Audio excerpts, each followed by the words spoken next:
Hi! Hello மக்களே! எல்லாரும் எப்படி இருக்கீங்க? எல்லாரும் சூப்பரா இருப்பீங்க அப்படின்னு நெனைக்கிறேன். நம்ம சேனல்ல ஒரு இன்ட்ரெஸ்டிங்கான ஒரு சீரிஸ் பார்த்துட்ருந்தோம். ஒரு மர்மமான நாவல் 9.17 இந்த நாவலோட அடுத்த சீரிஸ் 2 தான். அந்த நாவலோட லிங்க் ஆகும். அத கேட்காதவங்களும் இந்த நாவல் புதுசா இருந்தாலும், இந்த பார்ட் 2வும் கேட்கறதுக்கு இன்ட்ரெஸ்டிங்கா இருக்கும். இதுவரைக்கும் பார்ட் 1 இந்த நாவல கேட்காதவங்க டிஸ்கிரிப்ஷன்ல லிங்க் குடுத்துருக்கேன். அங்க போய் நீங்க கிளிக் பண்ணி பார்ட் 1 பாருங்க. இந்த நாவலோட ஒன்லைன் என்ன அப்படின்னா, போன நாவல்ல அது ஒரு வீட்டுக்குள்ள மட்டும் பரவி இருந்தது. இந்த 9:17 இந்த முறை அது ஒரு இடத்துல மட்டும் இல்ல. உலகமே இதனால பாதிக்கப்படுது. ஒரு நேரம், ஒரே நிமிடம். ஆனா இந்த முறை அது ஒரு வீட்டுல சிக்கி இல்லாம அது பரவ ஆரம்பிச்சிருக்கு. எங்கன்னா நீர் இருக்கிற இடத்துல எல்லாம் அதே நேரம், அதே அதிர்வு. யாரோ எங்கோ திரும்ப விழித்துட்டு இருக்கிற மாதிரி. இந்த நாவல் ஒரு கன்டினியூவேஷன் மாதிரி இல்ல. இது ஒரு புதிய ஆரம்பம். ஆனா இந்த 9:17 சீரியஸ் இன்னும் முடியல. இந்த சீரிஸோட முதல் பாகம் தெரியணும் அப்படின்னா, கீழ இருக்கிற லிங்க கிளிக் பண்ணுங்க. இந்த வீடியோ உங்களுக்கு பிடிச்சிருந்ததுன்னா, மறக்காம என்னோட சேனல லைக் பண்ணுங்க. நீங்க லைக் பண்றப்ப ஹைப்ன்னு ஒரு ஆப்ஷன் வரும். அதையும் மறக்காம நீங்க கிளிக் பண்ணீங்கன்னா தான் நெறைய பேருக்கு இந்த நாவல் போய் ரீச் ஆகும். இப்போ வாங்க அந்த சூப்பரான இன்ட்ரெஸ்டிங்கான நாவலுக்குள்ள போகலாம். விஷ்ணுமங்கலம் தரவாட்டின் வடக்கு அறை பிளந்து திறந்த அந்த இரவு கல்தளத்தின் கீழிருந்து வெடித்து வந்த நீர் சில நிமிடங்கள்ல அமைதியாகிவிட்டது. காற்றில் இருந்த அந்த கனமான அமானுஷ்யமான அழுத்தம் மெதுவாக குறைந்து வீடு ஒரு சாதாரண கட்டிடமாக மாறியிருந்தாலும் அருணும் நந்திதாவும் இருவரும் உள்ளுக்குள்ள ஒரே உணர்வை மறக்க முடியல. ஒரு என்டிட்டி அழிக்கப்பட்டதா, அல்லது அது ஒரு இடத்துல இருந்து மற்றொரு இடத்திற்கு அது ரீப்ளேஸ்மெண்ட் ஆயிடுச்சா? அவங்களால அதை உறுதியாக சொல்ல முடியல. ஏன்னா சில சக்திகள் அழிக்கப்படுவதில்லை, அது மாற்றப்படுகின்றன, அது தூங்க வைக்கப்படுகின்றன. புதுசாக அது ஒரு ஆளை தேடுது. கேரளாவை விட்டு திரும்ப சென்னை திரும்பினப்ப இந்த முறை 9:17 எந்த ஒரு விசித்திரமும் காட்டல. கடிகாரம் இயல்பா நகர்ந்தது. மழை சாதாரணமா பெய்தது. கண்ணாடியில பிரதிபலிப்பு தாமதிக்கல. மலையாளத்துல குரல் எங்கவும் கேட்கல. சில வாரங்கள் கழிந்தபோது அந்த என்டையர் அனுபவமும் ஒரு கலெக்டிவ் ஹாலுசினேஷன் போல தோன்ற ஆரம்பிச்சிருந்தது. மனம் பாதுகாப்பு தேடும் போது நினைவுகளை குறைத்து காட்டும். அவங்க 2 பேரும் ஒரே நேரத்தில் ஒரே விதமான அனுபவத்தினால இருந்ததுனால இது நம்மளுக்கான ஒரு 2 பேருக்கும் சேர்ந்த ஒரு உணர்ச்சி பிளம்பா கூட இருக்கலாம் அப்படின்னு ஒரு கட்டத்தில் நினைச்சாங்க. ஆனால் ஒரு இரவு உலகின் வேறு இடத்துல நேரம் 9:17 அடிச்சது. இந்த முறை அது கேரளாவோ சென்னை நகரமோ இல்லை. அது ஒரு சிறிய கடற்கரை கிராமம். இந்தியா அல்ல. அந்த இடத்துல ஒரு பழைய தேவாலயம் இருந்தது. அதன் அடியில புதைக்கப்பட்டிருந்த ஒரு கிணறு. அந்த கிணறு நூற்றாண்டுகளாக மூடப்பட்டிருந்தது. அந்த இரவு 9:17க்கு அந்த தேவாலயத்தின் சுவர் கடிகாரம் திடீர்னு நின்னது. காற்று மாறினது. ஒரு இளம் பெண், அவளோட வயசு 21, அந்த தேவாலயத்தின் வடக்கு மூலையில நின்றுட்டு இருந்தா. அவ திடீரென திரும்பி பார்த்தா. அவளுக்கு அந்த இடம் பரிச்சயமா இல்லை.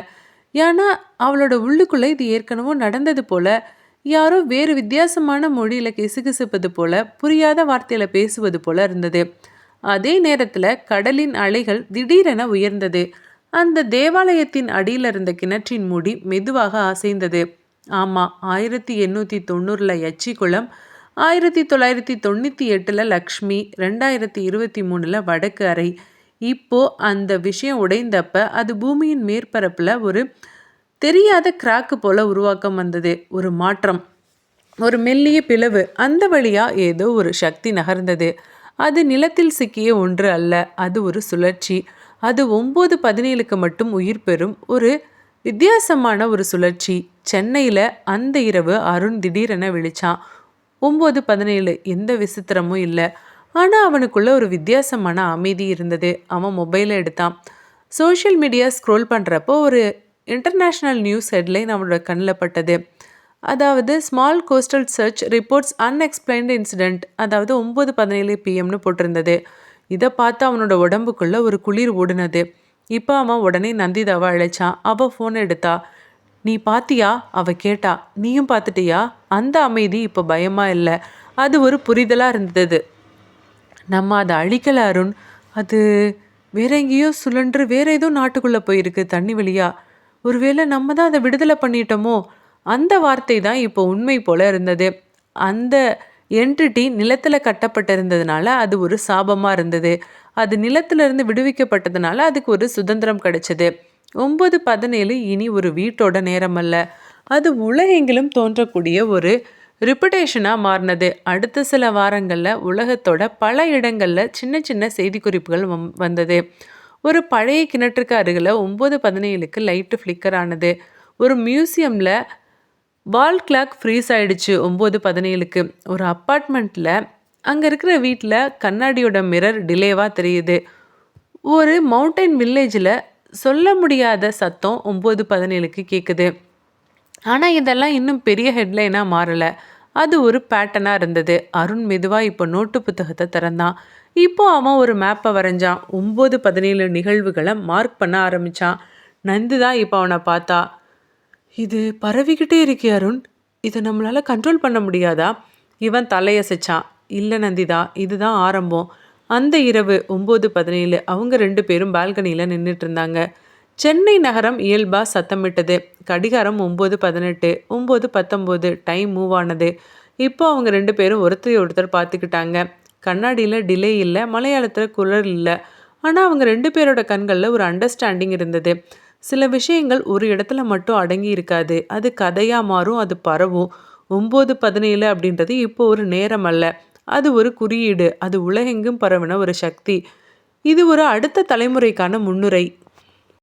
ஒரு இடத்துல உடைந்த சுழற்சி உலகோட மற்றொரு முனையில் ஒளி எழுப்போம் அப்படின்னு சொன்னால் யாருமே நம்ப மாட்டாங்க. ஆனால் அருணுக்கும் நந்திதாவுக்கும் இப்போ அது ஒரு கருதுகோள் அல்ல, அது மெல்ல மெல்ல உறுதியாகும் உண்மையாக இருந்தது.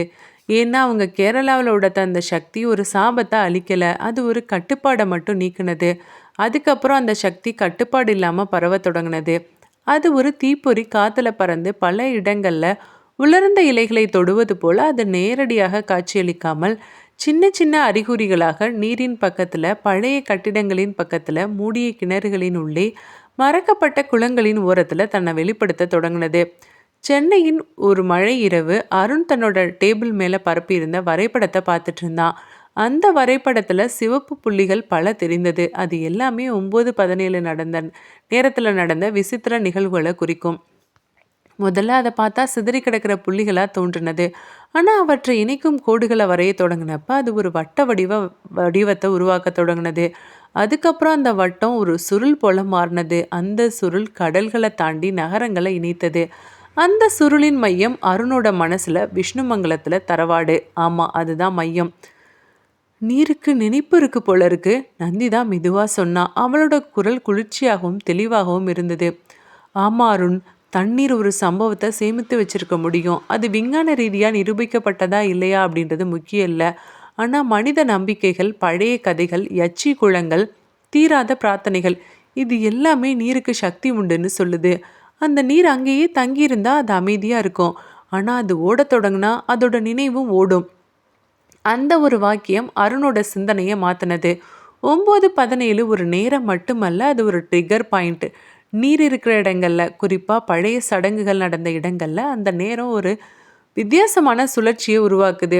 அது ஒரு அலை போல, ஒரு அதிர்வு போல. அது மனித மனத்தை தொடும், கண்ணாடியை மங்க செய்யும், கடிகாரத்தை நிறுத்தும், மின்விளக்கை மினுங்க செய்யும். இது ஒரு வித்தியாசமான சைக்கலாஜிக்கல் டிஸ்டர்பன்ஸ். அது மனிதர்களோட உள்ளுணர்வை கூட நேரிடும் ஒரு அலை, ஒரு வேவ். அதுக்கு சக்தி இருக்குது. அடுத்த சில வாரங்களில் உலகின் பல இடங்களில் 9:17 சம்பவங்கள் அதிகரித்திருந்தது. ஒரு கடற்கரை நகரத்தில் பழைய தேவாலயத்தின் கிணற்றுக்கு அடியில் ஒரு பாதிரியார் மயங்கி விழுந்தார். ஒரு ஐரோப்பிய மலை கிராமத்தில் 9:17க்கு பக்கத்தில் பழைய நீர்த்தேக்கத்தின் மேலே ஒரு மெல்லிய பனி உருவானது. ஒரு ஆசியா நகரத்தில் அப்பார்ட்மெண்ட் பாத்ரூமில் கண்ணாடியில் 9:17க்கு ஒரு வினாடி டிலேயாக அங்கே இருக்க பர்சனோட இமேஜை காமிச்சது. இந்த எல்லா செய்திகளும் பெரிய ஹெட்லைன்ஸாக மாறலை, ஆனால் அதோட பேட்டர்ன் மட்டும் தெளிவாக இருந்தது.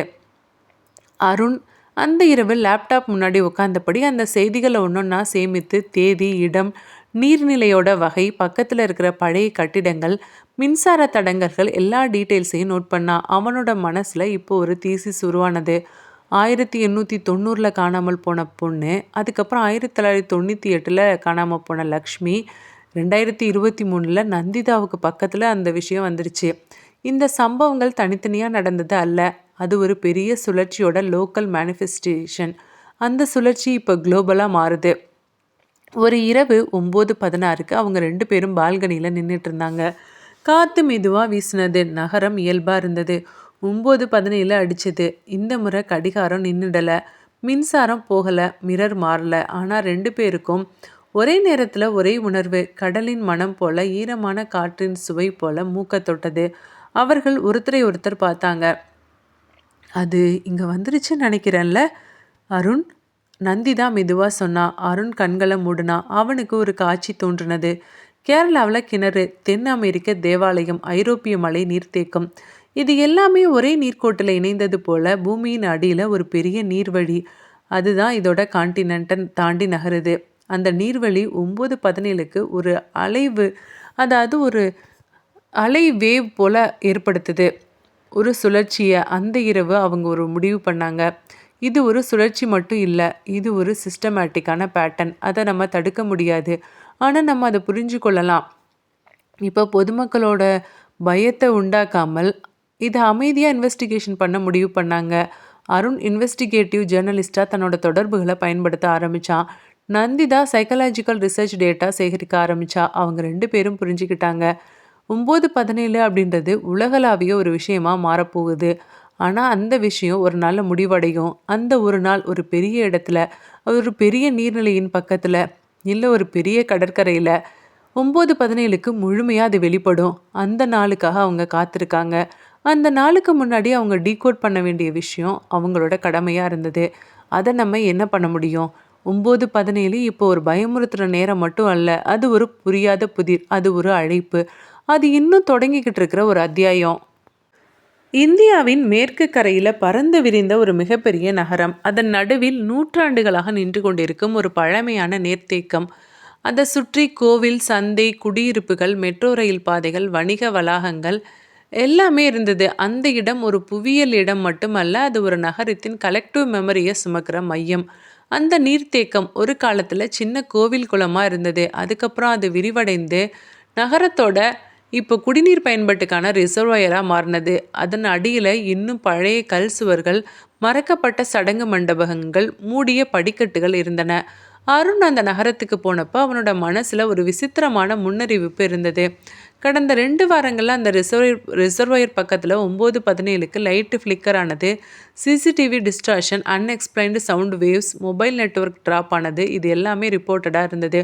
ஒரு இரவு லைவ் டிராஃபிக் கேமரா ஃபுட்டேஜில் 9:17க்கு அந்த ரிசர்வாயர் மேற்பரப்பில் ஒரு வட்ட வடிவ அலை உருவாகி மறைந்தது. அது காற்றால் உருவான அலை போல இல்லை, அது உள்ளிருந்து மேலே எழுந்த அலை போல சோஷியல் மீடியாவில் வைரலாக போனது. நந்திதா இந்த ஃபுட்டேஜை திரும்ப திரும்ப பார்த்தா. இதுதான் அந்த சுழற்சியோட மையமாக இருக்குமோ? இது அந்த சுழற்சியோட ஒரு பகுதியாக இருக்குமோ? அவள் மெதுவாக கேட்டா. இருக்கலாம். இது மேற்பட்ட ரியாக்ஷனாக இருக்கலாம், இல்லை டெப்த்தான ரியாக்ஷனாகவும் இருக்கலாம்.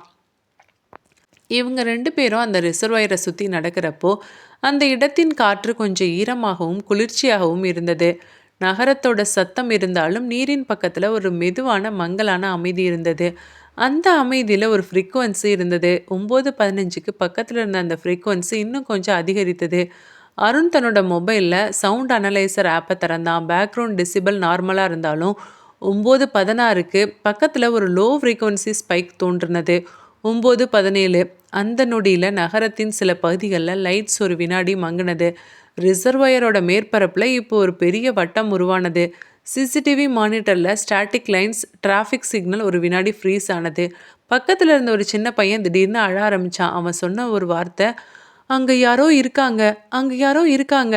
நீரின் மேற்பரப்பில் இப்போ ஒரு நிழல் உருவானது போல தெரிந்தது. அது தெளிவாக இல்லை, ஒரு மாதிரி ஒரு ஷேடோ மாதிரி இருந்தது. அது ஒரு முழுமையான மனுஷ வடிவம் இல்லை, அது ஒரு வித்தியாசமான வடிவமாக இருந்தது. ஒரு வினாடி, 2 வினாடி, அதுக்கப்புறம் அலைகள் அந்த வடிவத்தை உடைச்சி விட்டது. 9:18 அதுக்கப்புறம் எல்லாமே இயல்பாகி போனது. ஆனால் அந்த இரவு சோஷியல் மீடியாவில் பல வீடியோக்கள் அப்லோட் ஆனது. சிலர் அதை இதெல்லாம் சும்மா ப்ராங்க் அப்படின்னு சொன்னாங்க. சில பேர் சொன்னாங்க இது அந்த ஏரியில் நடக்கிற அலைகளோட விஷயம், இயற்கையாக நடக்கிறத ஏன் இந்த மாதிரி மிராக்கல்னு சொல்கிறீங்க? ஆனால் அருண் அந்த பேட்டர்னை பார்த்தான். ரிசர்வாயர் டெப்த்தாக மெஷர்மெண்ட்ஸை பார்த்துக்கிட்டே இருந்தான். ஆனால் இதில் அவன் கடைசி மாதத்துலேருந்து ரிசர்வாயருக்கு மேலே இருக்கிற சிசிடிவி ஃபுட்டேஜை அனலைஸ் பண்ணியிருந்தான். ஆனா இப்போ இது உருவாகியிருக்கிறது வித்தியாசமா இருந்தது. அடியில ஒரு கேவிட்டி உருவாகி இருந்தது. அது பழைய கல் மண்டபம் கொலாப்ஸ் ஆகிறதா? அல்ல கீழ ஏதோ ஷிஃப்ட் ஆகுதான்னு தெரியல. அதனால உருவாகுமோ? நந்திதா ஒரு முக்கியமான அப்சர்வேஷன சொன்னா. இங்க பாரு அருண், 1890, 1998, 2023 ஒவ்வொரு சைக்கிள்லயும் ஒரு தனி மனுஷன் தான் இன்வால்வ் ஆயிருந்தாங்க. ஆனா இப்போ இது வேர்ல்டு வைடு ஸ்ப்ரெட் ஆயிடுச்சு. இது பெருசா ஏதோ கிரியேட் பண்ணுது. அது நெறைய பேர டச் பண்ண போகுது. அந்த வார்த்தை அருண கொஞ்சம் பயமுறுத்துனது. ஒரு சக்தி ஒரே ஒருத்தர டார்கெட் பண்ணா அத நம்மளால மேனேஜ் பண்ண முடியும். ஆனா அது நகரத்தின் மையத்துல வி அதோட சக்திய பரப்ப ஆரம்பிச்சிருந்ததுன்னா, அது நம்மளால எதுவுமே பண்ண முடியாது. அது இன்னும் மக்களுக்கு பயத்த உருவாக்கும். அடுத்த நாள் நகராட்சி ரிசர்வாயர் ட்ரெயின் செய்ய முடிவு பண்ணது. ஸ்ட்ரக்சரல் இன்ஸ்பெக்ஷன் அப்படின்ற பெயர்ல நியூஸ் சேனல் அத ரொட்டீன் மெயின்டனன்ஸ் அப்படின்னு சொன்னாங்க.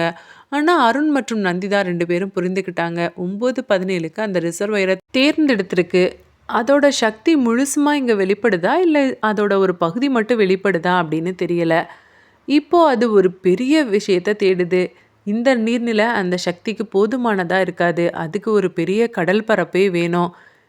இப்போ இதுக்கு அடியில இருக்கிற சின்ன அந்த கிணறு வழியா அதோட சக்தியை இன்னும் பலப்படுத்த முயலுதோ? நகராட்சி நிர்வாகம் இதுக்கு கீழ இருக்கிற அந்த பழைய கட்டிடத்துல ஏதோ விரிசல் ஏற்பட்டிருக்கும். இல்ல பழைய கிணறு உள்வாங்கியிருக்கும். அதனால இந்த அலைகள் ஏற்படுது. மக்கள் பயப்படாம இருக்கிறதுக்கு இத நம்ம சரி பண்ணணும்னு நினைக்கிறாங்க. இப்போ அந்த ட்ரைனேஜ் ப்ராசஸ் ஆரம்பிச்சது. நீர் மெதுவா குறைந்தது. அடியில பழைய கல்படிகள் இப்ப தெரிய ஆரம்பித்தது. ஒரு மூடிய வாயில். அது ஒரு மாரி பல ஆண்டுகளாக, பல நூற்றாண்டுகளாக யாரும் திறக்காதது போல இருந்தது. அந்த வாயிலின் மேல ஒரு இன்ஸ்கிரிப்ஷன் இருந்தது. அது முழுமையா அழிந்திருந்தாலும், அதுல ஒரு எண் மட்டும் தெளிவா இருந்தது. 17. அருணோட இதயம் வேகமடைந்தது. இங்க பாரேன், அவங்க கிளீன் பண்ணி முடிச்சுட்டாங்க. ட்ரெயின் பண்ணி முடிச்சுட்டாங்க அந்த வாட்டர எல்லாம். அந்த பழைய பில்டிங் இருக்கு பாரு கீழ.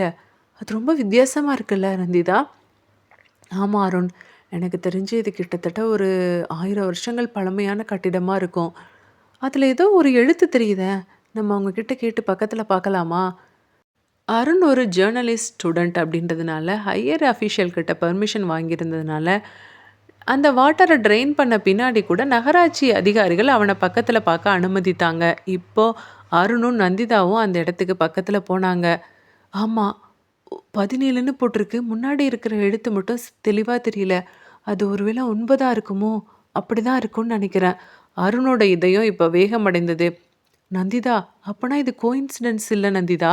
நந்திதா மெதுவாக இப்ப அந்த கல்ல தொட்டா. ஒரு குளிர்ச்சியான அதிர்வு அவளோட விரல்கள்ல ஓடுனது.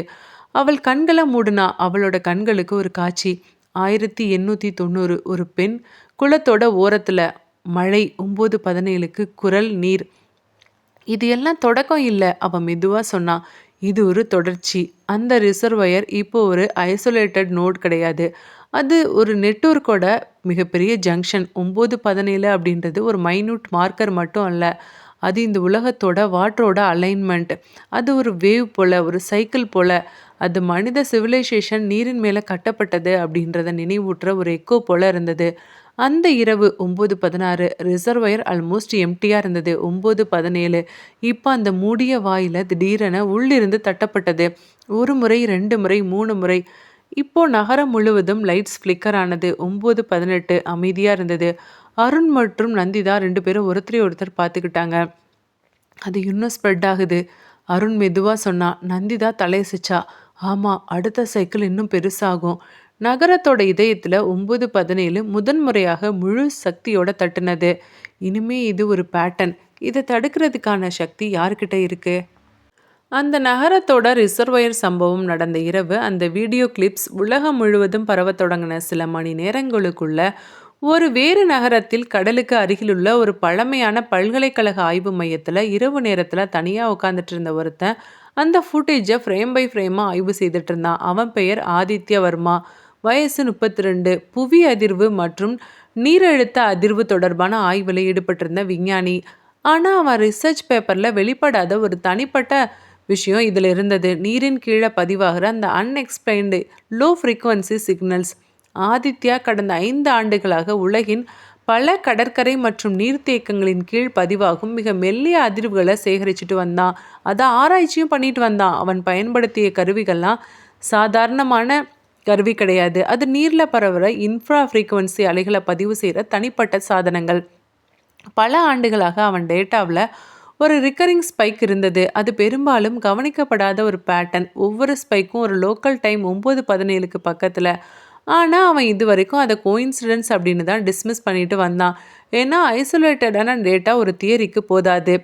ஆனால் அந்த ரிசர்வாயர் இன்சிடென்ட் வீடியோ வந்த அந்த இரவு அவன் சாஃப்ட்வேரில் கடந்த மாத டேட்டாவை ஓவர்லே பண்ணி பார்த்தான். அந்த 9:17 spikes India, South America, Europe, East Asia இது எல்லாத்துலேயும் ஒரே ஃப்ரீக்வன்சி ரேஞ்சில் இருந்தது. அது எல்லாமே சாதாரணமான டைட்டானிக் ஆக்டிவிட்டி அல்ல. அது ஒரு ஒரு சின்க்ரோனைஸ்டு ரிசோன்ஸ் போல் இருந்தது. அது ஒரு இன்விசிபிள் மெட்டரோனோம் போல் உலகின் பல நீர்நிலைகளில் ஒரே நேரத்தில் தட்டுப்படுவது போல் இருந்தது. இது இயற்கையாக நடக்கிற மாதிரி இல்லையே. அவன் மெதுவாக தனக்குள்ளே சொன்னான். அவனோட குரலில் எக்ஸைட்மெண்ட் மற்றும் பயம் ரெண்டுமே இருந்தது. அதே நேரத்தில் அவனோட ஸ்க்ரீனில் ஒரு இமெயில் நோட்டிஃபிகேஷன் தோன்றினது.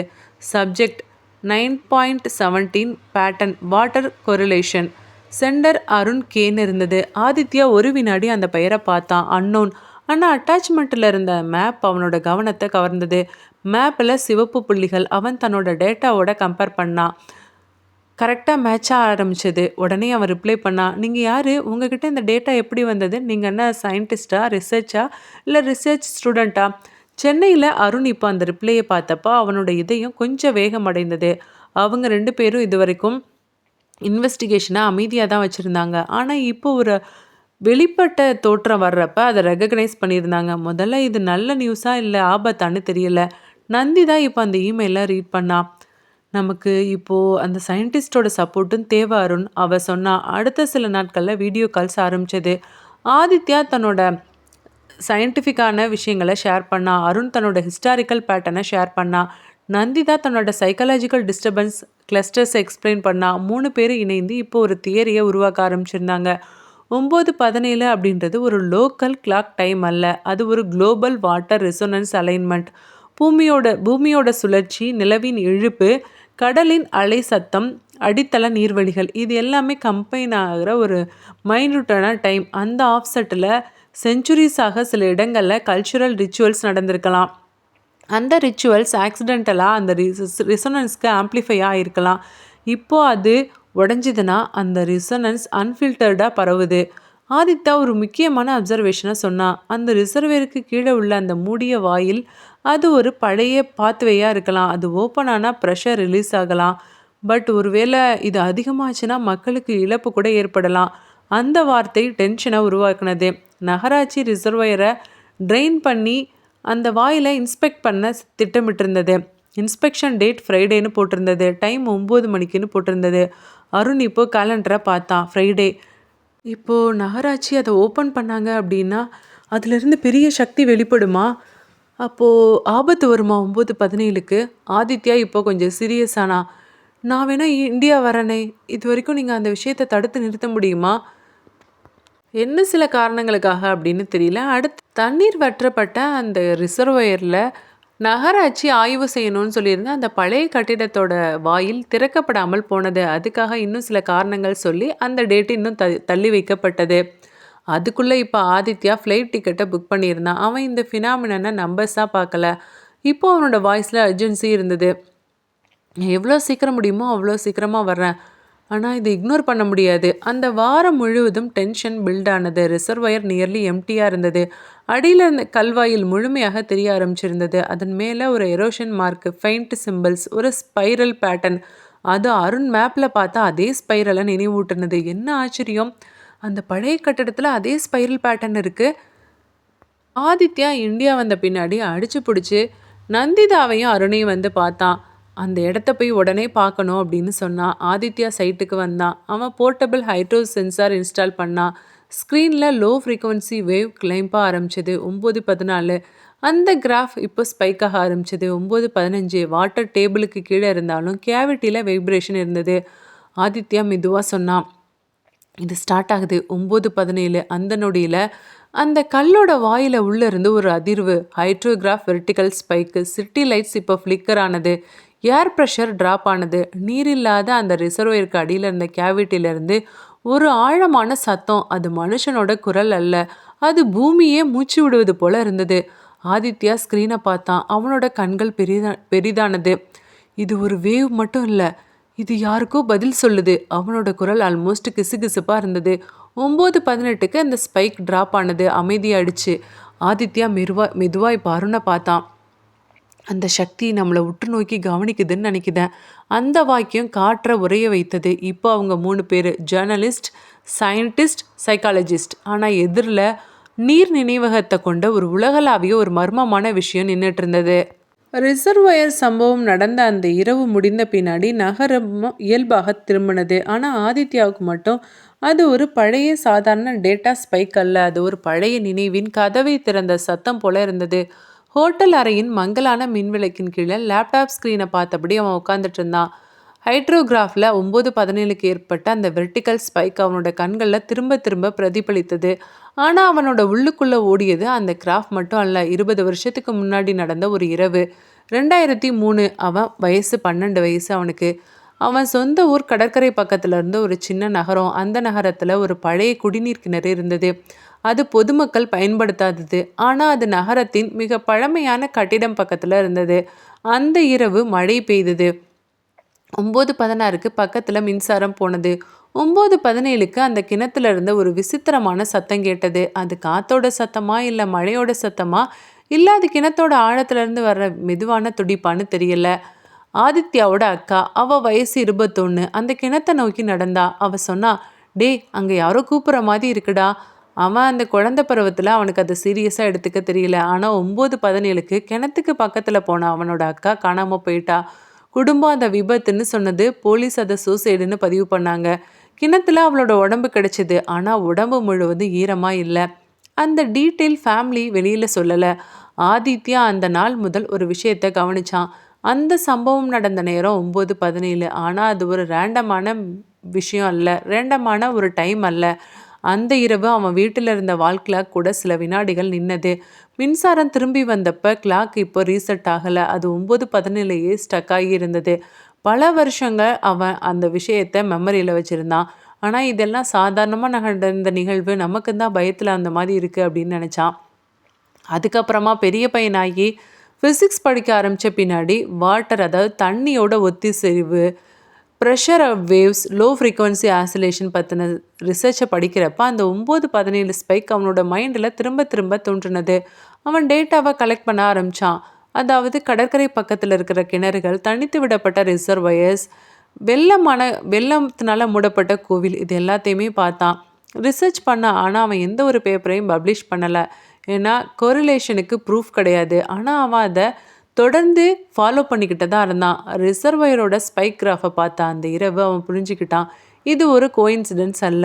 அவனோட அக்கா கேஸில் அது ஒரு தனித்து விடப்பட்ட ஒரு மர்மமான விஷயம். இப்போ அவன் ஃபோன் எடுத்தான், ஃபேமிலிக்கு கால் பண்ணல. அவன் இன்ஸ்டண்ட்டாக ஓல்டு டைரி ஒன்று எடுத்தான். அந்த டைரியில் 2003க்கு இன்சிடெண்ட்டுக்கு கீழே அவன் ஒரு நோட்டை எழுதியிருந்தான். 9:17 சம்திங் ரெஸ்பாண்டட். 9:17க்கு ஏதோ ஒன்று ரெஸ்பாண்ட் பண்ணுதுன்னு போட்டிருந்தான். அந்த வார்த்தையை இப்போ அவன் திரும்ப வாசித்தான். ஆமாம், ஏதோ ஒன்று ரெஸ்பாண்ட் பண்ணுது. அவன் ஹோட்டல் விண்டோவுக்கு பக்கத்தில் நின்னான். நகரம் தூங்கிக்கிட்டு இருந்தது, ஆனால் அவனோட மனசில் ஒரு கனெக்ஷன் உருவானது. 1890, 1998, 2003, 2023, இது எல்லாமே ஒரு ரேண்டமான டிஸ்அப்பியரன்ஸ் இல்லை, இது எல்லாமே ஒத்திசைவை தேர்வு பண்ணவங்க. தண்ணி பக்கத்தில் 9:17 தான் அந்த டைம் ரொம்ப பீக்காக இருக்கும். சைக்கலாஜிக்கலி ரொம்ப சென்சிட்டிவாக இருப்பாங்க இண்டிவிஜுவல். அடுத்த நாள் காலை அவன் அருண் மற்றும் நந்திதாவை சந்தித்தான். அவனோட குரலில் அமைதி இருந்தாலும் கண்களில் இன்னும் டென்ஷன் இருந்தது. அப்பா, நான் இதை ரிசர்ச் பண்ணணும் அப்படின்னு ஆரம்பித்தது என்னோட க்யூரியாசிட்டிக்காக மட்டும் இல்லை. இப்போ ஆதித்யா மெதுவாக சொன்னான், ஆமாம், என்னோட அக்கா கூட என்னோட சின்ன வயசில் 9:17க்கு ஒரு கிணத்து பக்கத்தில் காணாமல் போனானா இறந்து போயிட்டா. திடீர்னு தண்ணிக்குள்ளேருந்து அவளை எடுத்தாங்க.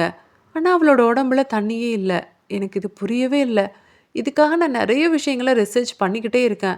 இப்போ வரைக்கும் அந்த 9:17க்கு நடக்கிற அந்த ஒத்திசைவு, அது ஏன் நடக்குதுன்னு தெரியல. அது ஒரு ஈர்ப்பு சக்தியா, என்ன மாதிரியான விஷயம்னு எனக்கு சயின்டிஃபிக்காக என்னால் கண்டுபிடிக்க முடியல. அந்த வார்த்தை இப்போது ஒரு அமைதியை உருவாக்குனது. நந்திதா இப்போது ஆதித்யாவை பார்த்தா. அவள் சைக்காலஜிஸ்ட். இப்போ அவகிட்ட அந்த பயம், சயின்டிஃபிக்கான எந்த ஒரு கிளாரிஃபிகேஷனும் இல்லாமல் இருந்தாலும் இதை நம்ம சைக்காலஜிக்கலாக இதை க்யூர் பண்ண முடியுமான்னு பார்த்தா. உங்களோட அக்காவோட பாடி என்ன சொன்னீங்க? அருண் மெதுவாக கேட்டான். அதான் சொன்னனே, கிணத்துல கிடச்சது. ஆனால் அவளோட உடம்பு முழுக்க ஈரம் இல்லை. அந்த சென்டென்ஸ் மூவருக்கும் ஒரு ஏற்கனவே நடந்த விஷயத்தை நினைவுபடுத்துவது போல இருந்தது. ஒரு பேட்டர்ன் கம்ப்ளீட் ஆனது. இப்போ இது கேரளா இல்லை, ரிசர்வாயர் மட்டும் இல்லை, இது பல வருஷங்களாக பல இடங்களில் ஒரே மாதிரி தான் நடந்துட்டுருக்கு. ஆதித்யா லேப்டாப்பை திறந்து ஒரு ஃபைலை ஓப்பன் பண்ணி காமிச்சான். 2003 ஒரு கடற்கரைக்கு பக்கத்தில் இருக்கிற கிணற்று பகுதி. இந்த இடத்துல 9:17க்கு அதிகமான அலைன்மெண்ட் அதிகமாக இருக்குது.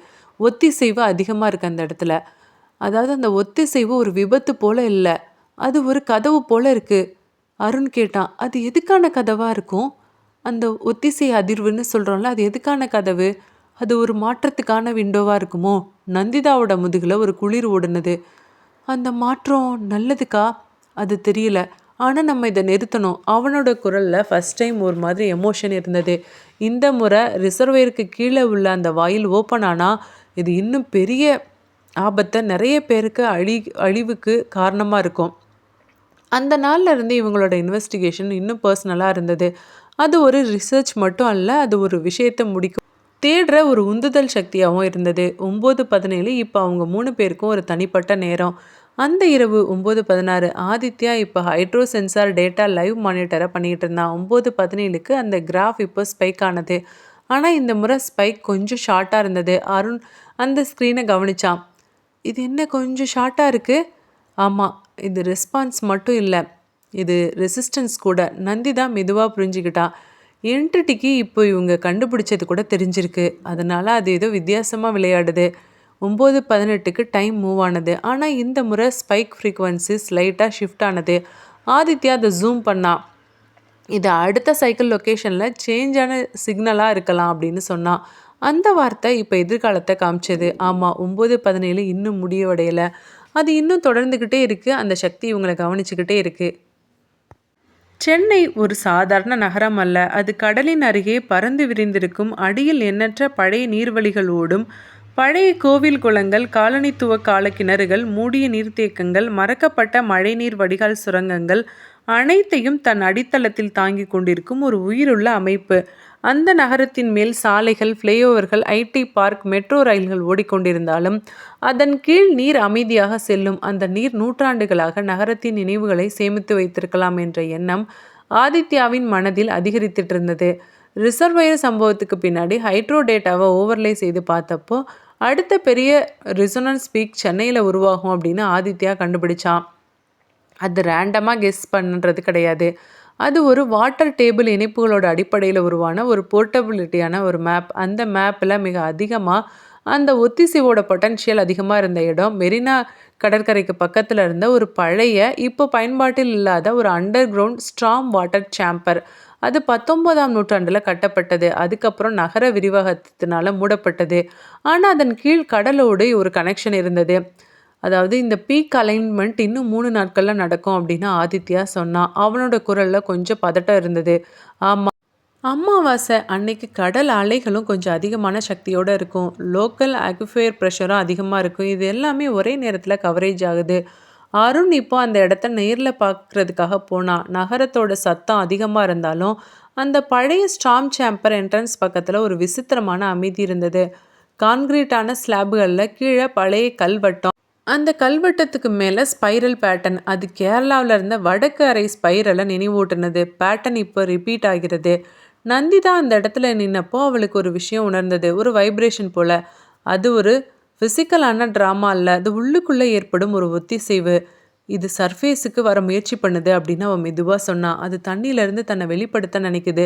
அந்த இரவு அவங்க 3 பேரும் சைட்டுக்கு பக்கத்தில் டெம்பரவரி மானிட்டரிங் செட்டப் அமைச்சாங்க. ஆதித்யா இப்போ ஹைட்ரோ சென்சாரை இன்ஸ்டால் பண்ணான். அருண் இப்போ லைவ் ஃபீட் ரெக்கார்ட் பண்ணான். நந்திதா சைக்கலாஜிக்கல் அப்சர்வேஷன் நோட் பண்ணான். நேரம் மெதுவாக நகர்ந்துட்டு இருந்தது. 9:12 கடல் காற்று கொஞ்சம் அதிகரித்தது. 9:14 ஹைட்ரோகிராஃப் பேஸ் லைனை விட கொஞ்சம் உயர்ந்தது. 9:15 நியர்பை ஸ்ட்ரீட் லைட்ஸ் ஒரு வினாடி மங்கினது. 9:16 கடல் அலை சத்தம் திடீரென குறைந்தது போல தோன்றினது. 9:17 அந்த நொடியில் அண்டர் கிரவுண்ட் சேம்பருக்கு உள்ளேருந்து ஒரு ஆழமான சத்தம். அது மெட்டல் ஸ்கிராப்பிங் இல்லை, அது நீர் கல்லை தொட்டு சுழலும் சத்தம். ஹைட்ரோகிராஃப் வெர்டிக்கல் ஸ்பைக். கடற்கரை லைட்ஸ் ஃப்ளிக்கர் ஆனது. சிலர் மொபைலில் வீடியோ எடுக்க ஆரம்பித்தாங்க.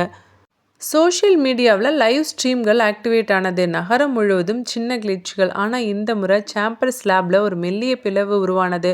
அதுக்கு கீழே இருந்து ஈரமான காற்று மேலே வந்தது.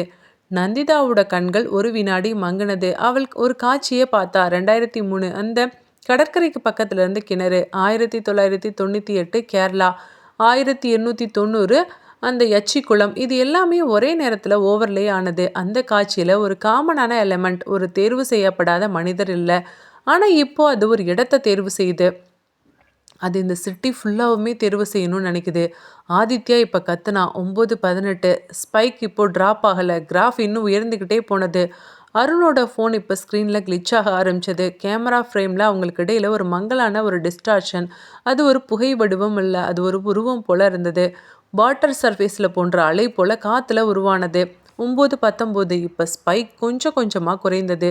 ஆனால் பிளவு அங்கேயே இருந்தது. அமைதி திரும்ப வந்தது.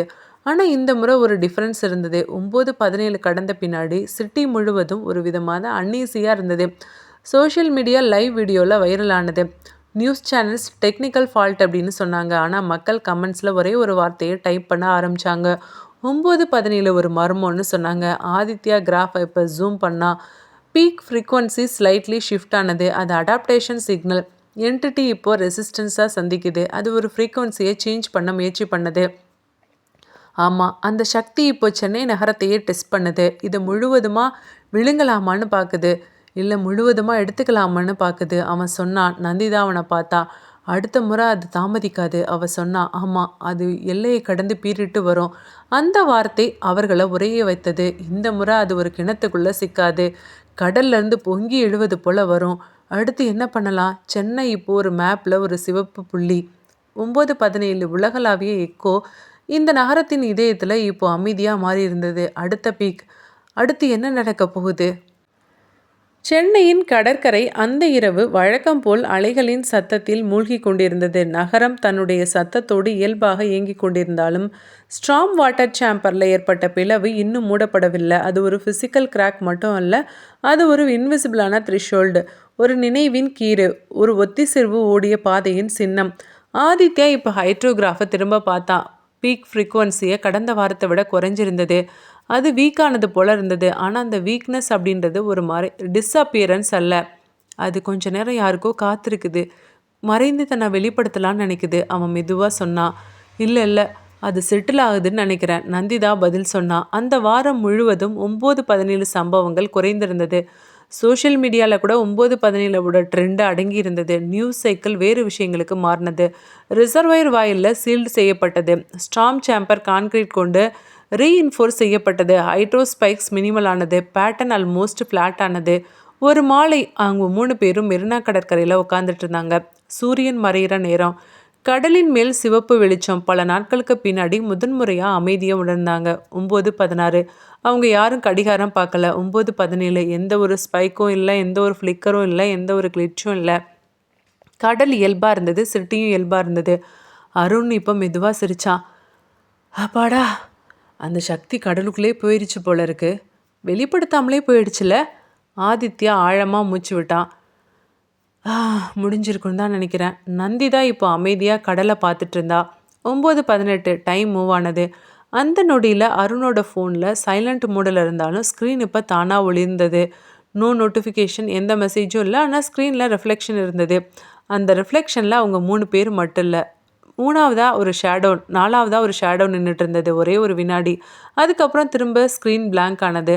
இப்போ அவன் திரும்ப பார்த்தான். என்னாச்சு? ஒன்றும் இல்லையே. நந்திதா கேட்டா. என்னாச்சு? உன் மொபைலில் ஏதாவது தெரிஞ்சுதா என்ன? ஒன்றும் இல்லை, சும்மா ஸ்க்ரீன் இதானது, அவ்வளோதான், வேற ஒன்றும் இல்லை. ஆனால் அவனோட கண்களில் ஒரு சின்ன மாற்றம் இருந்தது. அந்த இரவு அவங்க 3 பேரும் பிரிந்தாங்க. ஆதித்யா தன்னோட நாட்டுக்கு திரும்பினா. ஹைட்ரோ எக்யூப்மெண்ட் இப்போ பேக் ஆனது. அஃபிஷியல் ரிப்போர்ட்ஸ் ஃபீல்ட் ஆனது. பேட்டர்ன் இப்போ கரெக்டானது. ஆனால் அந்த இரவு உலகின் வேறொரு பகுதியில் ஒரு பழைய கிணத்தோட அடியில் 9:17க்கு பக்கத்தில், அங்கே இருந்த கிணத்துக்கு பக்கத்தில் இருந்த ஒரு கடையில் வால் கிளாக் நின்னது. ஆமா, இத யாரும் கவனிக்கல. ஆனா கீழ இருந்த நீரின் மேற்பரப்புல ஒரு சின்ன வட்ட வடிவ அலை உருவானது. அது விரிந்து மறைந்தது. 9:18க்கு எப்பவும் போல இயல்பாயிடுச்சு.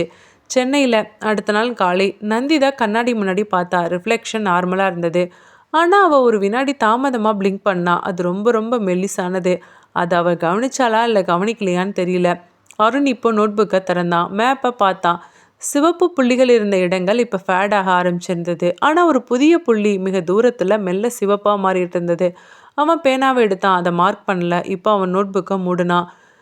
இப்போ ஜன்னலுக்கு வெளியில கடலோட சத்தம். 9:17 இன்னும் ஒரு நேரமா இருந்தது. ஆனா அருணுக்கு இப்ப புரிந்தது. அது காத்துட்டு இருக்கு. இந்த சீரிஸ் இங்கேயே முடிஞ்சுது. இது எப்படி இருந்தது? கேட்குறதுக்கு ஒரு மாதிரி சயன்ஸ் ஃபிக்ஷனா நெறைய டெக்னிக்கல் டெர்ம்ஸ் யூஸ் பண்ணிட்டேன் அப்படின்னு நெனைக்கிறேன். அடுத்த டைம் நான் அந்த மாதிரி யூஸ் பண்ணாம பார்த்துக்கிறேன். கேட்குறதுக்கு ஒரு இன்ட்ரெஸ்டிங்கான நாவல். சயன்ஸ் ஃபிக்ஷன் நாவல் பிடிக்கும் அப்படின்ற மாதிரியான வியூவர்ஸ்க்கு இந்த நாவல் ரொம்பவே சூப்பரான சாய்ஸா இருக்கும். இன்னும் சூப்பரான நெறைய கிரைம் நாவல் அப்டேட், ஹாரர் நாவல் அப்டேட் நம்ம சேனல்ல தொடர்ந்து வந்துகிட்டே இருக்கு. மறக்காம என்னோட சேனல சப்ஸ்கிரைப் பண்ணி எனக்கு சப்போர்ட் பண்ணுங்க. இப்போ உங்ககிட்ட இருந்து விடைபெறுவது உங்கள் Yuvadeepa. Bye. Take care. Tata.